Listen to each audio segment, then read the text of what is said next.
Hello, you're welcome to this edition of Timeless Conversations. My guest today is a very, very brilliant legal mind, a simple man, but he's superbly cerebral. He's had a wonderful career in the legal profession. I dare say, though he's retired, he's still very active legally and in legal matters. My guest is Mr. Fola Arthur-Worrey. You're welcome. Thank you. Thank you for having me. Yes. You were born in England? Yes. And you were raised in Lagos? Yes. Tell us a bit about your childhood. Born in England, yes. Came back just before independence. I think I was 6 years. And my parents, of course, like many Nigerians, had been in England working and studying.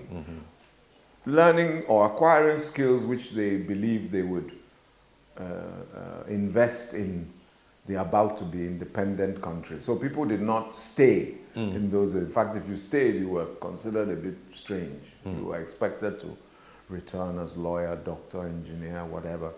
And so anyway, they returned, and my father joined after a brief stint with H.O. Davis, nationalist, who's my mother's older brother. A brief stint with him, both in his newspaper and then Chambers. He joined the Federal Ministry of Justice as a Crown Counsel.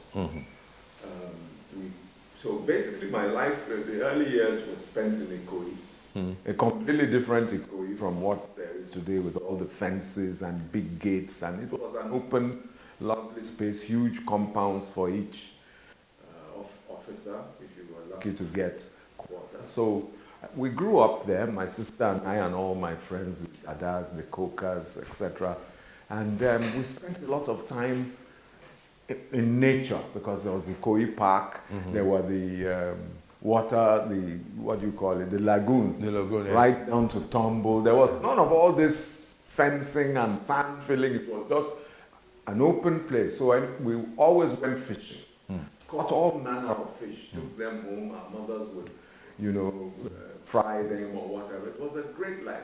The gutters that are today green with slime and all were free routes for tilapia. So we used to catch masses of them or sail our boats down there and so on. We used to ride bicycles. The roads were safe. But, change is part of life, I guess. So after that, then we moved strangely from Ikoyi to Agege. Yes, your mom said yes, so. to Right. Agege, because my father was late in 60s. that mass retirement. He was part of that, so we had to leave. And although they had property in VI, one was not developed and the other was leased for a long period. So we had to move to Agege, which was a completely different experience. How did that impact Agege you? of the 70s or Yes. not today, where this was a truly traditional Agege, town with primarily the Yorubas and then a very large Hausa community. I think that's the oldest in Lagos. I think 1914, something like that. That they've been there trading cola nuts and so on. So that was extraordinary because most of the people didn't speak English. But and you were thoroughbred at Jebota. I was from Ikoyi. From Ikoyi now. From Ikoyi, but then I had because I had been a bit I don't, what word will I use? Let me say unpredictable. I would say I had to go to the Midwest, the old Bendel, to redo my school cert and then my A-levels, which I was second in the whole of Bendel in my A-levels. But that was when I finally decided I needed to settle down and all of that. So my years in Bender were extraordinary because it was my first exposure to bush, real bush, and to guys who had a different approach, a different experience. So I became a hunter. Can you imagine? We used to hunt bush rat. Yes, we'd hunt antelope. We'd do all manner of. It was like one of these boys' adventure type of thing. And so that probably toughened me up. Yes. so that when I now started Unilag and was in Agege, I basically was able to manage it probably better than I would have. But actually, you've been somebody who knows how to mix. Yes. If you're up Yes. there, you're there. Yeah, if you're media, and that's, then that's, down. That, for me, I get most of my information on anything I'm doing in my writing or whatever from, you know, the gate man there. I would just say, you know, what's happening? You know, do you notice anything around here? And so on and so forth. So basically, that it was a combination of Ikoyi and a bit of Yaba. We stayed in Yaba for a while, and then Agege that you know, sort of created the man who was becoming an adult. At the time I joined, That you got was into admitted Unilag. into Unilag. So yeah, that was it. But it was a fantastic upbringing. But why did you study law? Because I your did dad not. was I a had lawyer? no desire to study law, none whatsoever. I was more inclined to fine arts. That's what I wanted to do. But fine arts in those days, no parent was going to accept They would not. that. So, and I have a tinge of regret that I didn't become an artist. Or that you didn't develop That that I didn't talent. or that I didn't develop that talent, Yes. because I've seen, you know, the kind of huge success that some of them have. But I said a tinge. It's not. I mean, it's and not. sometimes fate takes you. It takes you. Yeah. in So that direction. my father was a lawyer, but I did not particularly. I did not. He would come home and I'd see the wig and the gown, and I'm like, what's this about? But he sort of, you know, lulled me. Just do it. You know, just read the law. It's always useful. You know, then you can do whatever you like. Then I read the law. Then he lulled me again. I said, just go into the service for just a few, even if it's just 3 months, just so you understand. That's how I entered. I never came out. So the last time you came out, I'm retiring. Yeah, that's right. You know, so basically, yeah, that was my upbringing. It was wonderful, friends, and so on. Now, when you entered the service, you had this very illustrious career in the public service of Lagos State, and I'm saying that because Me and many. Yeah, well, I'm saying that because you really stood out. Okay. You stood out. You served. Yes. Part of your service included you being a DPP, Director of Public Prosecution. Yes. You became Solicitor General and Permanent Secretary. Yes. You later became the first and the only so far Commissioner of Lands in Lagos State. And then you now were the executive. Well, that is the executive secretary, CEO. Yeah, Chief CEO Executive of the Trust Fund. Lagos State Security Trust Fund. I was also chairman of the State Tenders Board. State tenders. These are not mean positions. Yeah. These are positions that tasked you. Yes, I agree. Let's look at some of your experience. Okay, look, like you said, for me, life, I'm not much of a forward planner, I'll say that, and that's probably a negative. No, it's not. No, I said probably. I'm like Because some you. people I are don't know how to do some that people too. are so ambitious. They put everything in steps and structures, and they get where they're going. If I had an ambition at all, it was after I'd watched some Perry Mason series and so on, and I used to read a lot of. I read still. That's my reading. In fact, my wife would say sometimes to me, the reason you are like this is because you live in a fantasy world. Because I read everything. Anyway, so my only ambition, I would say, was to become the chief prosecutor. Which you did. Which I did. But I didn't, it's not as if I worked consciously to work, but I just said, look, you know, I tell you, my first 2 years in the Ministry of Justice, I basically was not focused. I was just doing what I'll call scratch the surface type of work. But one day, something happened. I don't need to relate it, but my boss saw me in a very, you know, sort of awkward situation. I should have been here, but I was here, sort of. And he was like, are you on leave? You know, I just decided to take the day off, just like that. So by the time he finished with me in front of, that's when I returned to the office, in front of people. I then said, my friend, to myself, my friend, you better get serious. Yeah. So I decided, because I'm not very good, I'm good at working within existing structures, but I'm not very good at creating structures. There has to be some definition, the law, okay. etc. So I decided, okay, this is it. What I'll be known for is work. It's work that I'll be known for. So every file I got, I made sure I wrote as deeply as I could, you know, and so on and so forth.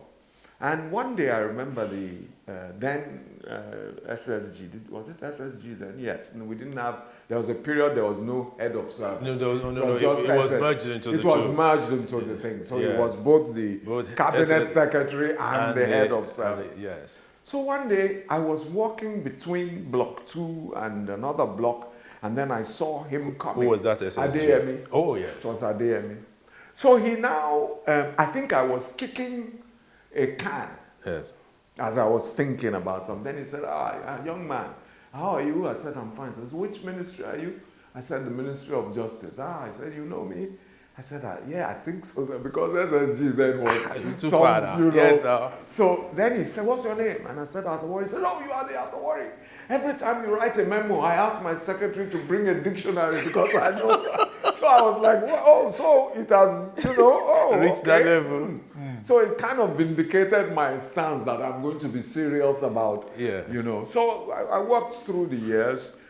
Many times of frustration because, you know, government policies change. For instance, it was 2 years per promotion when I joined the service. Then they suddenly made it 4 years. 4 years, yes. So I thought to myself, my mates were, you know, in the private sector were moving up, and I was like, this is not good. But then, you know, one day, I saw something in a newspaper. I saw an advert, federal, talking about promotion by appointment. So I said, promotion by appointment means if you reach a particular, you can even jump 2 steps. Yes. So I now rushed, you know, to the office and checked our rules, and we had the same thing. So I went to the. It's copy and paste. I said, please, let's try this, and so I was able to jump 2 posts to become assistant director. Yeah, my senior in many respects. And then without thought, without thinking about it, when the position of DPP was open, I was just offered the position. So I was like, oh, I'm now. So I tried. It was a tough job, all manner of. You know, this is Nigeria, you know, so, you know, you are the sole determinant of whether a person is going to be charged to court or not, go to prison or not. And this cuts across all social structures. Yes. So even, you'll be surprised at the type of people that come to ask you to intervene. Yes. And then you say, you've got your principle and you say no, and then you become the most hated person. So you really have to be not bothered too much about how you are perceived, as long as you are not perceived as being corrupt. So my attitude was that, look, let's try the best we can to set a standard and be quick, because you delay a file and somebody is waiting in Kirikiri indefinitely. You know, there are a lot of issues to be dealt with, but I think we tried, because even today, some of my colleagues, some of my subordinates then are now the ones holding the positions, and they always say to me, you are a mentor, that you know that you did it just differently, and that's the spirit we've and I think if you go to the ministry now, I think the legacy of the time that the vice president was attorney general and I was solicitor general, we did try deliberately, because sometimes people hold office, but they are not deliberate about Yes. the things they want That to they want to do. change. But we were very, very, very deliberate, focused. Yes. That look, we've got to up the standards that we see, and you know, so that was quite an interesting period. That period actually, when Professor Oshimbajo was the HAG and you were Solicitor General, that was like the two of you were like ready to turn things upside down and rebuild. We did. And you met some resistance. Yes, especially from establishment. Yes, but that's normal. Change is a very difficult thing, especially when you are talking about institutional change. Yes, you're always going to have those who are conservative, and the reason many people don't want change is that change exposes their weaknesses. Yes, but when things are just the way they are, they can, you know, basically function under the what they call below the radar, and they'll still be there. But in the end, I must say that one of the primary elements of success of the reforms, which reached across Nigeria, was the support of Asiwaju Bola Ahmed Tinubu. He instinctively understood the importance of having a judicial or administration of justice system that worked. Okay. So he put in, if we'd had a resistant governor, we would not have been able to do that. To do that. So that was part of the benefit. All right. We'll take a break now. Yes. When we're back, we'll talk about your service as Commissioner for Lands. Okay. Yes.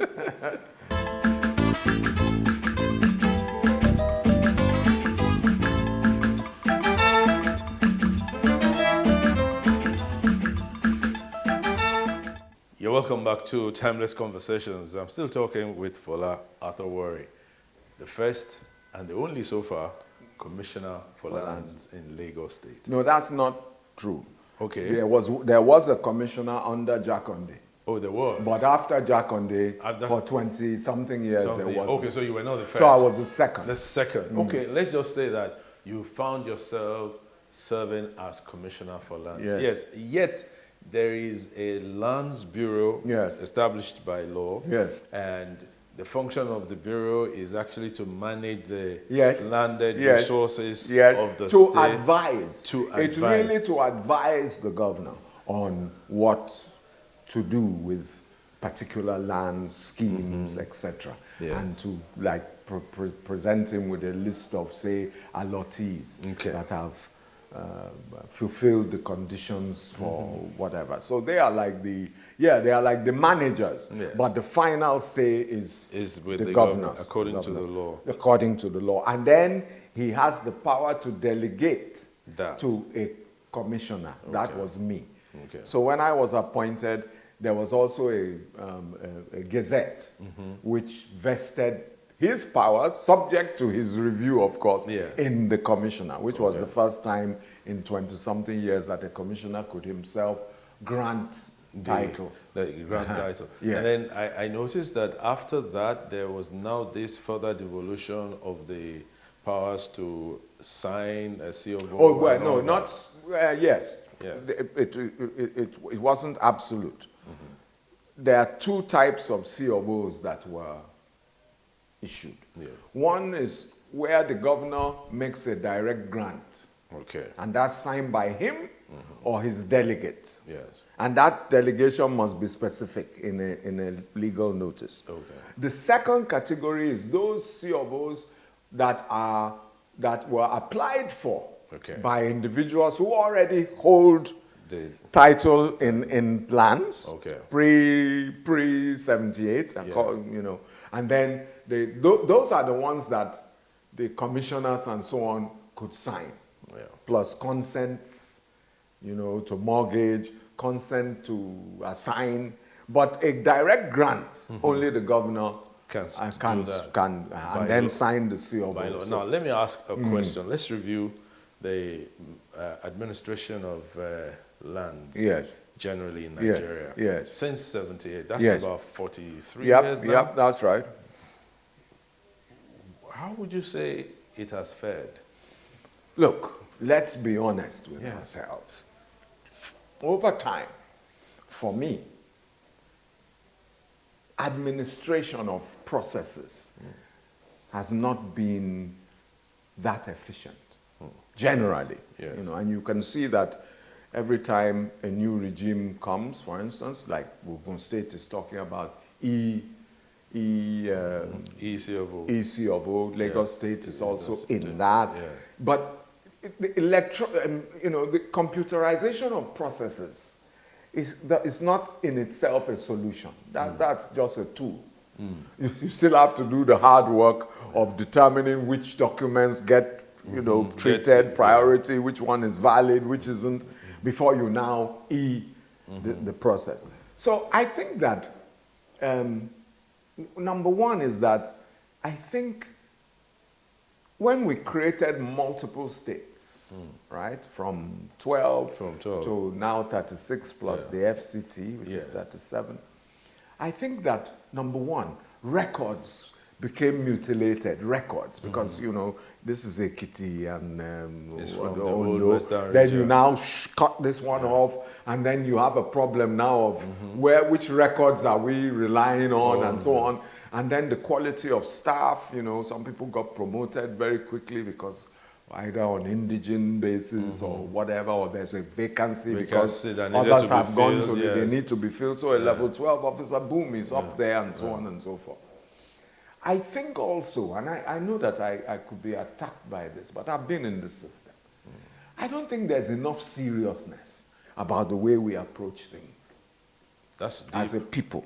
That's deep. Yes. To be serious, to be committed, to have a target and say, this is where we are going. I think we are easily distracted.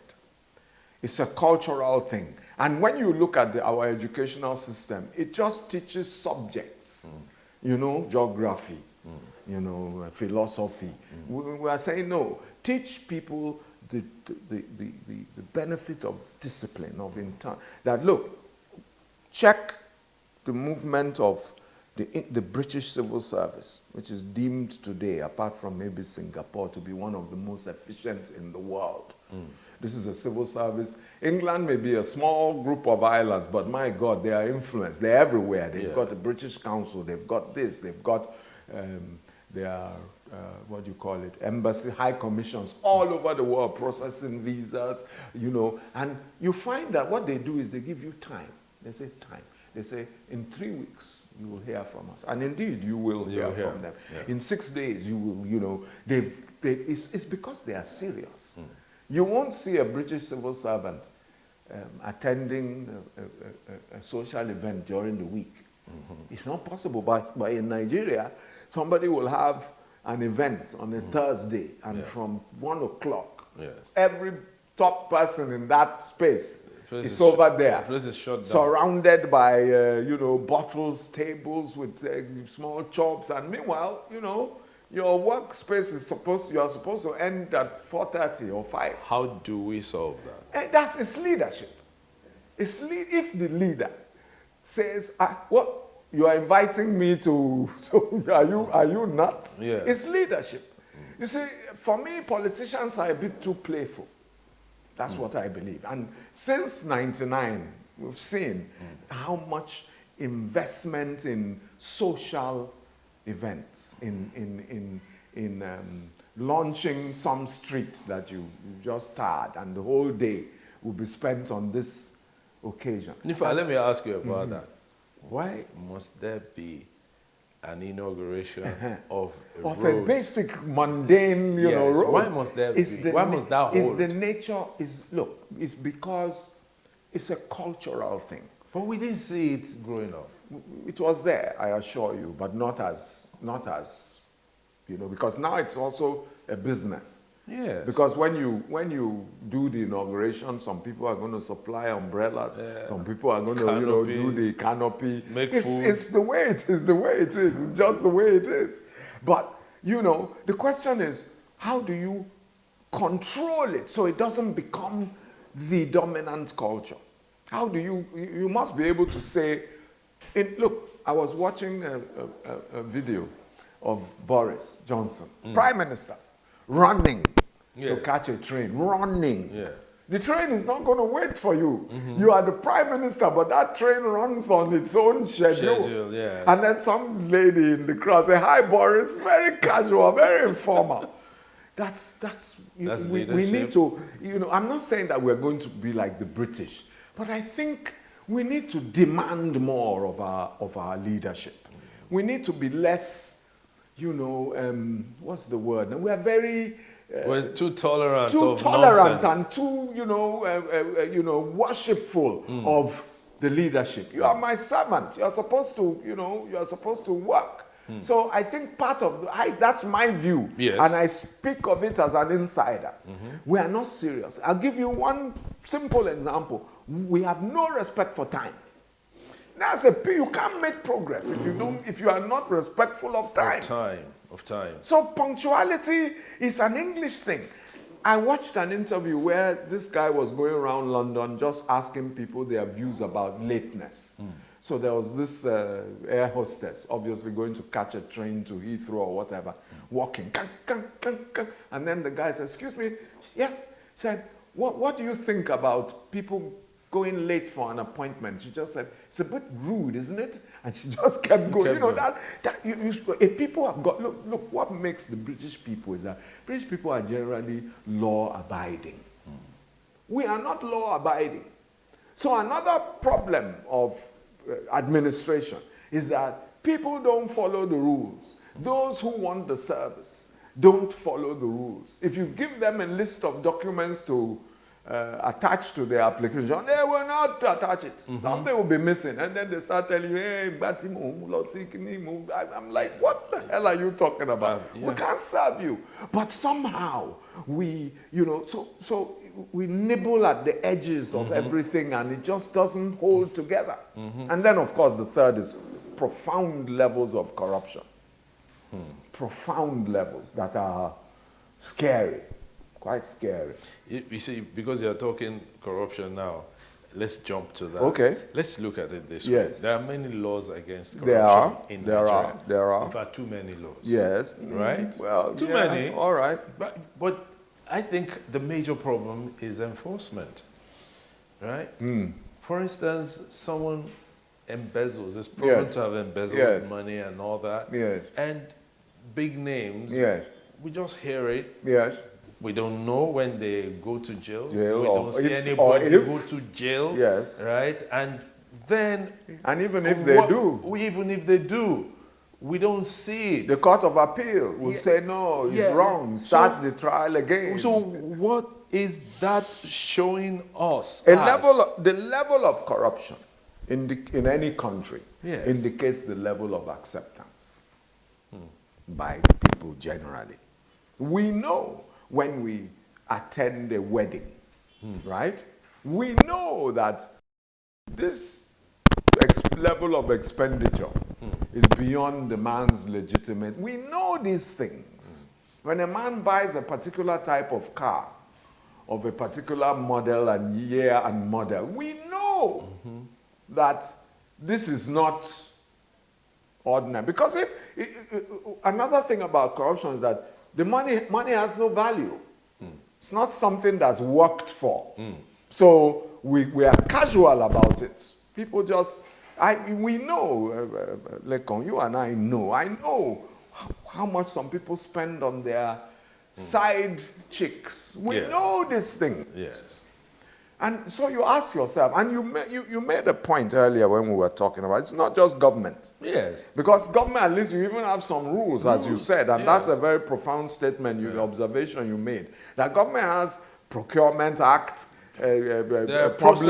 public finance, there are processes, there's a budget, there's a head, and so on and so forth. Yeah. And then you have private sector. Yeah. We know how many... We know what happened to Guinness before it was recovered by the owners. Yes. People were being shot, remember? Accountants were being shot. Yes. We know what happened to Lever Brothers. Yes. And we know what happened to banks. The banks were just used as whatever. But even in respect of banking and corporate and so on, there are laws. There's CAMA, you said it, enforcement. Yeah. I think I think people who do not really, like I said, we're not really outraged by corruption. I think when we're outraged is when we are not part of the meal. I think that's when we get, because you find people who spent all their lives talking against corruption and misgovernance, and then they are given a position. That sounds that sounds like Pini Jason's theory of corruption. That's it. I'm Nigeria. not at the table. I will complain until you allow me. I'm there. And there are many ways of getting people to shut up. There are, you can give them awards. You can, it doesn't have to be cash. Yeah, it's just influence. And, yes. Look at the situation with escorts, police escorts. That's corruption. Yeah. That is an abuse of public office. Yes. How can you give one individual 5 armed policemen that I am paying for as a member of the public? So that's why I say Nigeria is we are very loose with discipline. But how are we going to reform our society? We can't continue. Do you want me to give you an honest opinion? Yes, please. I do not see us reforming anything soon. First of all, there are too many opinions about what the morality of a state is. There's no consensus that this is how. What China has been able to do is develop a consensus that, look, and that's why people argue that democracy is not a one-size-fits-all proposition. It's not. It's not. Look at China's growth. You may say, oh, they are oppressing the Uyghurs. They are doing it, but they are developing and taking people, millions out of poverty. Yes. You look next door at India, chaos. Yeah. Look what has happened with the majority rule of the Hindu. Yeah. Now, nationalistic, ultra-Hindu, whatever is now the order of the day. Yeah. And the state is essentially threatened at its core. Once your democracy is not able to provide an equal, not equal money, but equal opportunity and equal rights to worship as I like. Look what they did with the cows. Because the Muslims still eat cows. They started mob attacking people in, what's the Pradesh or whatever. Pradesh. So I think if you look at Nigeria, I think that, I'm not sure that multi-party democracy is the answer now.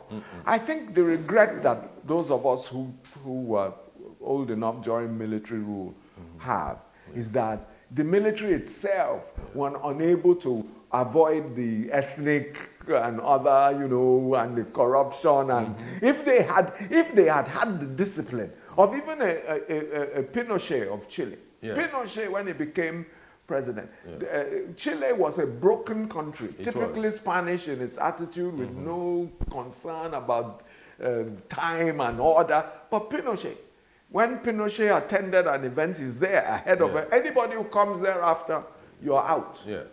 And over time, Chile became, yes, we know there are excesses, fine. Yes. There are excesses in democracies too. Yeah. America was a democracy when it was killing Allende in Chile, killing the Iranian man. So, there's no perfect.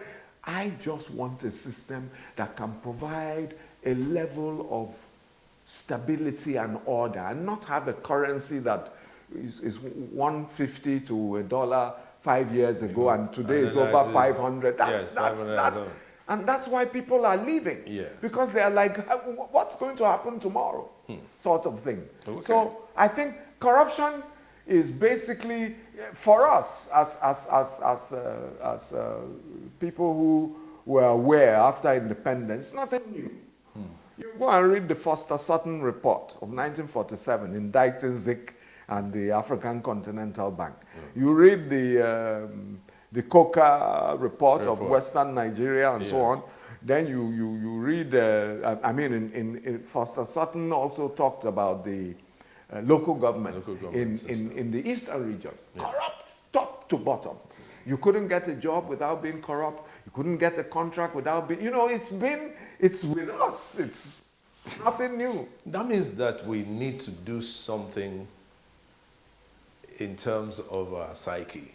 But the problem is that we are so fragmented that unless you get a leader that is able to rise above all the ethnic, if it's not, we are always labeling people. We label the, Obasanjo is, Tinubu is this, Buhari is that.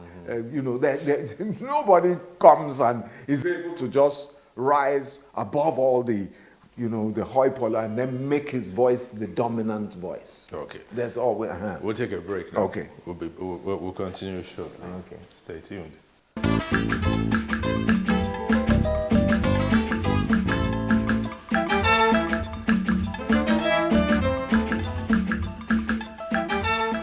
Welcome back to Timeless Conversations. My guest is still Mr. Fola Arthur-Worrey.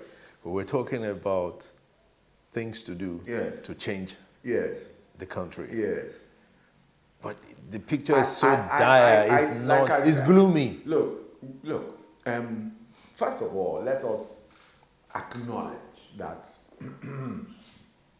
everybody looks to the government, right? The government. The government cannot magically change the people who are inclined not to worry too much about corruption.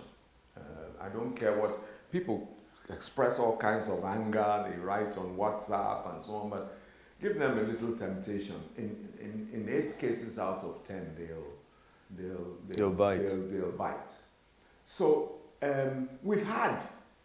check our history. We've had various attempts by people at trying to change, if you like. You had Muritala Mohammed, who's probably the first, that came out and said, we're going to deal with this. But Nigeria has always stopped short of taking the most drastic action. Look at Jerry Rawlings. Ghana would not be the country it is today. Yeah. It's not a perfect country, but it's clear where its direction is going. If he hadn't lined up those people at the beach and shot them, judges, generals, whatever, and that people said, the man means business. So it changed the psyche. Here, we're always giving people an out. Somehow we will excuse it. We'll say, after all, he's our brother, let him do this. Or you convict a man after an 11-year trial, and then the Court of Appeal on some technical grounds say, no, sorry, we are setting that aside, you have to start all over again. There's no promise of justice in this system of ours that people are going to get, because if you look at the African psyche, that's why the Chinese did not adopt the British system of justice. It's too complicated. This, what do you call it now? My head is going to let me down now. What you call, two sides against each other. Adversarial. Okay, system. adversarial. It's just ridiculous. Where, you are presuming innocence. Why do you, on what basis do you run a system that presumes innocence? The French don't do that. Many European countries, they adopt the inquisitorial, rather than adversarial. They say you have been accused of this.